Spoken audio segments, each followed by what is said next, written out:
Hello everyone, अस्सलाम वालेकुम। कैसे हैं आप सब? मैं हूं तंजीला पठान और होप करती हूँ आप लोगों ने अभी तक अपना यूजर रिसर्च कंप्लीट कर लिया होगा और आप लोगों ने मेरा लास्ट वीडियो देखा होगा। अगर आपको कुछ भी डाउट है तो आप कमेंट में पूछ सकते हो कंपेटिटिव एनालिसिस के बारे में। और आज हम लोग पढ़ेंगे कि यूजर पर्सोना क्या होता है और यूजर पर्सोना हम कैसे बनाते हैं और क्यों बनाते हैं। तो अभी आप लोगों को मैंने डिजाइन थिंकिंग प्रोसेस के बारे में बताया था, तो आप बताओ कि user persona design thinking process में कौन से स्टेज पे आता है। कमेंट कर दो अगर याद नहीं आ रहा है तो। ये देखो, ये जो चार्ट था इसमें हमने देखा था कि यूजर पर्सोना जो होता है, जो हम क्रिएट करते हैं, वो आता है डिफाइन के स्टेज में। तो अभी हमारा डिफाइनिंग ही चल रहा है। मैंने एम्पैथी मैपिंग जो है वो स्किप किया है, क्योंकि एम्पैथी मैपिंग क्या होता है ना, जो हम क्वालिटेटिव और क्वांटिटेटिव डेटा है हमारा जो कलेक्ट करते हैं, उसके अंदर ही हम कॉमन पॉइंट्स ढूंढ के निकालते हैं, उसी से रिलेटेड होता है। तो वो स्किप किया है मैंने। अगर तुम लोग चाहते हो तो आगे जाके मैं कभी उसके बारे में शॉर्टकट में बता दूंगी। जो मेरा इंस्टाग्राम हैंडल है उसके बारे में मैं वहां पे पोस्ट कर दूंगी कुछ। अगर कुछ भी डाउट हो तो वहां भी मुझे पिंग कर सकते हो। और चलो चलते टॉपिक की तरफ। अभी हम लोग यूजर पर्सोना के बारे में पढ़ेंगे कि यूजर पर्सोना क्यों बनाते हैं और ये पर्सोना होता क्या है। तो पर्सोना ऐसा है ना कि पर्सोना हम बनाते हैं एक फ्रिक्शनल कैरेक्टर के बारे में सोच के। कोई भी एक हाइपोथेटिकल पर्सन है XYZ, उसके बारे में हम सोचेंगे और वो हमारा पोटेंशियल यूजर रहेगा, वो जो पर्सन रहेगा जिसके बारे में हम यूजर पर्सोना क्रिएट कर रहे हैं। तो वो जो भी हाइपोथेटिकल पर्सन है उसके जो भी नीड्स गोल्स है, जो भी कुछ है, पेन पॉइंट, हर चीज हम ध्यान में रख के पर्सोना क्रिएट करते हैं, क्योंकि हम ये सोचते हैं कि वो जो हाइपोथेटिकल पर्सन है वो हमारा पोटेंशियल यूजर है। और वो जो पर्सोना हम क्रिएट करेंगे ना, तो उसके अंदर हमारा जो लार्ज ऑडियंस है उन सबका डेटा कवर हो जाएगा एक साथ। तो ये जो पर्सोना हम बनाते हैं वो हम किसके लिए बनाएंगे? जो भी हमारा यूजर टाइप है, जैसे कि हमारे यूजर्स कौन हो सकते हैं। हमारे यूजर्स हैं दो टाइप के। एक हमारे वर्किंग प्रोफेशनल है और एक स्टूडेंट है। क्योंकि डब्बा वाली ऐप है तो टिफिन सर्विस की जरूरत उन्हीं लोगों को पड़ती है जो बाहर रहते हैं, घर से दूर। या तो कोई बच्चा पढ़ने के लिए रहेगा या फिर कोई बच्चा वर्किंग प्रोफेशनल वो इसलिए रहेगा। बहुत कम ही ऑडियंस रहेगी ऐसी हमारी जो घर पे है और मम्मी पापा नहीं है इसलिए हम टिफिन बुला रहे हैं। तो हम लार्ज ऑडियंस को देख के यूजर टाइप डिसाइड करते हैं। इसलिए हमारा यूजर टाइप जो है वो एक रहेगा स्टूडेंट और दूसरा रहेगा वर्किंग प्रोफेशनल। तो अभी यूजर टाइप तो हमने डिसाइड कर लिया है, ठीक है, कि हमारे दो यूजर टाइप है। अब मैं बताती हूँ कि पर्सोना क्यों इम्पोर्टेंट है। पर्सोना डिजाइनर्स के लिए ना बहुत ज्यादा इम्पोर्टेंट होता है, क्योंकि डिजाइनर्स इन टर्म्स मतलब वो जो पर्सोना बनता है ना उसके अंदर इन टर्म्स ऑफ अपने यूजर के बारे में सोचते हैं कि ये हमारा यूजर है और इसके ये पेन पॉइंट्स है, ये नीड्स है, ये ऐसा है, डेमोग्राफिक उसकी इंफॉर्मेशन कुछ कि वो ऐसा है, उसकी लाइफस्टाइल ऐसी है, उसकी हॉबीज ये है। ये सब मतलब डिजाइनर कनेक्ट कर पाते हैं पर्सोना के थ्रू अपने हाइपोथेटिकल यूजर से, क्योंकि हाइपोथेटिकल यूजर ही वो है जो हमको लार्ज ऑडियंस से कनेक्ट कर पाएगा कि लार्ज ऑडियंस क्या चाहती है, हम वो सोच के बना रहे हैं। और जो यूजर पर्सोना होता है ना वो ये भी बताता है, मतलब वो यूजर जो हाइपोथेटिकल है उसमें हम ये भी डिस्कवर कर लेते हैं कि वो यूजर किस टाइप की साइट पसंद करेगा या वो क्या टाइप के फीचर एक्सपेक्ट करेगा हमसे, कि वो जो हमारा साइट रहेगी उसमें हम वो कैसे नेविगेट करना चाहता है, क्या क्या फीचर्स चाहता है, उसकी एक्सपेक्टेशन क्या है, ये सब चीजें कवर होंगी। तो चलो चलते हैं स्क्रीन की तरफ और क्रिएट करते हैं अपना यूजर पर्सोना फिगजैम फाइल के अंदर। तो आप सब अपना फिग्मा ओपन कर लीजिए। अब बाकी इन्फॉर्मेशन मैं स्क्रीन पे जाके बताती हूँ। चलो let's start with user persona. User persona बनाते वक्त सबसे पहली चीज हमको जो माइंड में रखनी वो है कि यूजर टाइप क्या क्या है। जैसे मैंने लास्ट टाइम बताया था कि यूजर टाइप होंगे वो लोग जो हमारा ऐप यूज करेंगे या जो हमारे ऐप से इंटरेक्ट करेंगे। जैसे कि डब्बा वाली ऐप के केस में होंगे स्टूडेंट्स, वर्किंग प्रोफेशनल्स और टिफिन प्रोवाइडर्स हो गए। ये 3 टाइप की यूजर टाइप होंगे।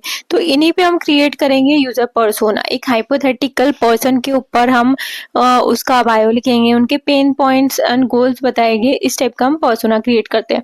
एक चीज बोलना चाहूंगी कि पर्सोना में ना जरूरी नहीं है कि जो मैंने बनाया है वैसे ही बनाया जाए। जो हमारा फिग जैम होता है, फिग जैम फाइल, ठीक है, यहाँ पे हम जा सकते हैं। मैंने फिग्मा में वो डिजाइन किया है क्योंकि मैं सोच रही हूँ कि अब आप लोगों को दिखाने के लिए तो मैं यहाँ से एक्सप्लेन कर सकती हूँ। उसके अलावा मैंने डायरेक्टली जो मैं अपने जो पोर्टफोलियो के स्टडी में क्रिएट करूंगी उसके अंदर डालूंगी, तो मैंने डायरेक्टली वैसा ही डिजाइन कर लिया है।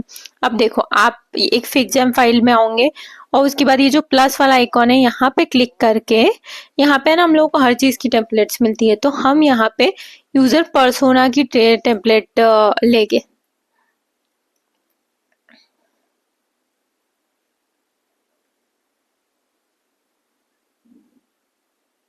तो ये आ गई यूजर पर्सोना की टेम्पलेट, इस पे जस्ट क्लिक करना है आपको।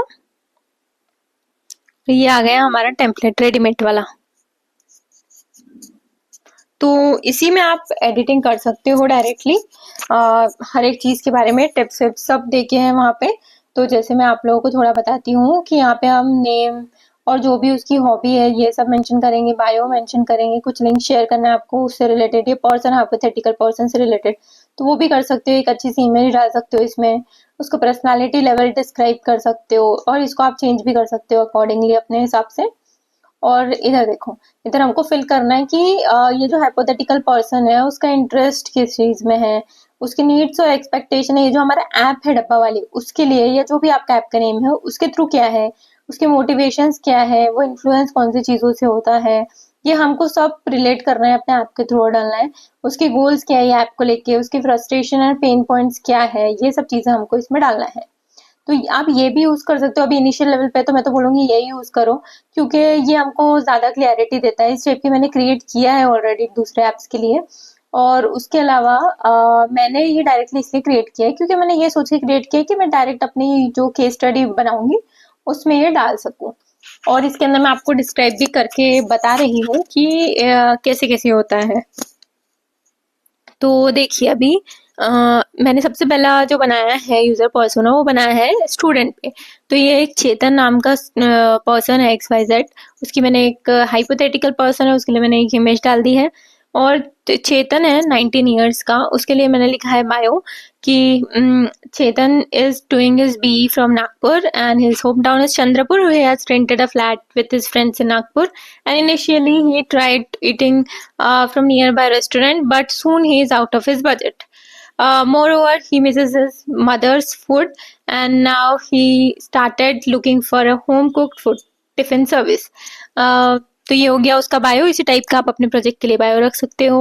फिर पेन पॉइंट में हमने ऐड किया कि not able to get home cooked food. Second point is the food from the restaurant is very expensive and not hygienic also.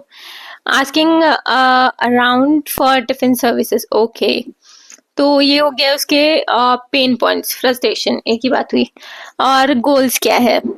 To eat food just like his mom, okay, affordable meals and also to easily find tiffin service near by him. और फिर हमने एक persona बनाया है रश्मि गुप्ता, जिनका वो 27 years की और वर्किंग प्रोफेशनल है। तो इसमें बताया गया है कि रश्मि की बहुत भाग दौड़ वाली लाइफ है, वर्किंग प्रोफेशनल है, तो उसको खाना बनाना जरूर आता है, बट ऐसा है कि उसका नेचर ऑफ वर्क ही इतना हार्ड है कि वो बिजी रहती है अपनी लाइफ में। तो इसलिए she always come to home late and whenever she come to home early she didn't have the energy to cook also. But Rashmi को एक आइडिया आता है कि वो रेस्टोरेंट से ऑर्डर करके खा ले, बट वो काफी ज्यादा अनहेल्दी चीज है। इसलिए अब रश्मि सोच रही है कि वो एक home cook tiffin service provider से टिफिन सर्विस लेती जाएगी। तो ये हो गया उसका बायो। ठीक है, पेन पॉइंट में हम लिख सकते हैं कि unhealthy food made by restaurants, ये है रश्मि के पेन पॉइंट्स। फिर इरेगुलर वर्किंग आवर्स की वजह से वो टिफिन मतलब खुद कुक नहीं कर पाती है। और एक है कि रिपीटेशन ऑफ डिशेस होती है, हर वीक कुछ अलग नहीं मिलता है, कस्टमाइजेशन ऑफ मील का ऑप्शन नहीं मिलता है टिफिन सर्विस में भी। ये उसके पेन पॉइंट्स है। उसके अलावा गोल्स क्या है? हेल्दी एंड हाइजीनिक फूड उसको खाना है। उसके अलावा tiffin service with a flexible timing which can be go along with her working timings. Okay, and option of customizing the meal. ये हो गए रश्मि के पेन पॉइंट्स और गोल्स। उसके अलावा एक पोर्टफोलियो, एक पर्सोना बनेगा, सॉरी, रानी काकू का, जो है एक होम मेकर। और रानी काकू नागपुर में रहती है अपने हस्बैंड के साथ, डॉटर के साथ और मदर इन लॉ के साथ। वो काफी पैशनेट है कुकिंग को लेके, और उनको बहुत ज्यादा कॉन्फिडेंस है कि वो बहुत अच्छा खाना बनाती है और वो अपने फ्रेंड्स एंड फैमिली को खिलाती भी है। तो she is well aware of tiffin services के बारे में जानती है वो, बट उनको पता नहीं है कि मतलब वो डिफिकल्टी फेस करती है मैनेज करने में, कैसे भेजूंगी टिफिन या क्या करूंगी। तो उनको भी एक प्लेटफॉर्म की जरूरत है सेम गुड, मतलब अपना फूड टिफिन सर्विस सप्लाई करने के लिए। तो इसलिए रानी काकू के पेन पॉइंट्स ये है कि setting up the business and managing so many customers on daily basis, advertising and reaching to the customer second point है। गोल्स क्या है? To start her own tiffin service and be independent. साथ ही साथ she want to support her family financially. तो ये 3 हमने user persona create कर ली है। आप चाहो तो ऐसे भी सेम क्रिएट कर सकते हो, या फिर जो मैंने आपको टेम्पलेट बताया है वो बेसिस पे बेस्ट रहेगा। फिर आप केस स्टडी में डालने के लिए इस तरह से क्रिएट कर लेना। तो अब आप भी अपने टॉपिक पे सेम यूजर पर्सोनास क्रिएट करो, और फिर देखते हैं कि अगर आपको कुछ भी डाउट है तो आप मुझे इंस्टाग्राम पे पिंग कर सकते हो, या फिर आप यहाँ पे भी कमेंट सेक्शन में बोल सकते हो, मैं जरूर हेल्प करूंगी। तो ये क्रिएट कर लिया है हमने अपना यूजर पर्सोना। तो सिमिलरली आप भी अपना यूजर पर्सोना अपने टॉपिक पे क्रिएट करो। कुछ भी डाउट रहता है तो आप मुझे इंस्टा पे जाके पिंग कर सकते हो, मैं वहां पे क्विक रिस्पॉन्स देती हूँ, और वहां पे मैं और भी अच्छा अच्छा कंटेंट डालती हूँ जो आपकी यूजफुल हो सकता है। और इसके बाद हम पढ़ेंगे एम्पैथी मैपिंग। तो एम्पैथी मैपिंग पढ़ने के लिए कनेक्टेड रहे और अपना प्रीवियस टास्क जो है यूजर पर्सोना का वो कंप्लीट रखिए, क्योंकि उसी से लिंक अप रहेगा एम्पैथी मैपिंग भी। तो कनेक्टेड चीजें हैं तो मजा आएगा। आगे का प्रोसेस बहुत ज्यादा इंटरेस्टिंग है, अब इतना ज्यादा थ्योरेटिकल नहीं है, तो आप ज्यादा कनेक्ट कर पाओगे मेरे साथ साथ। तो चलो फिर मिलते हैं नेक्स्ट वीडियो में। Bye bye.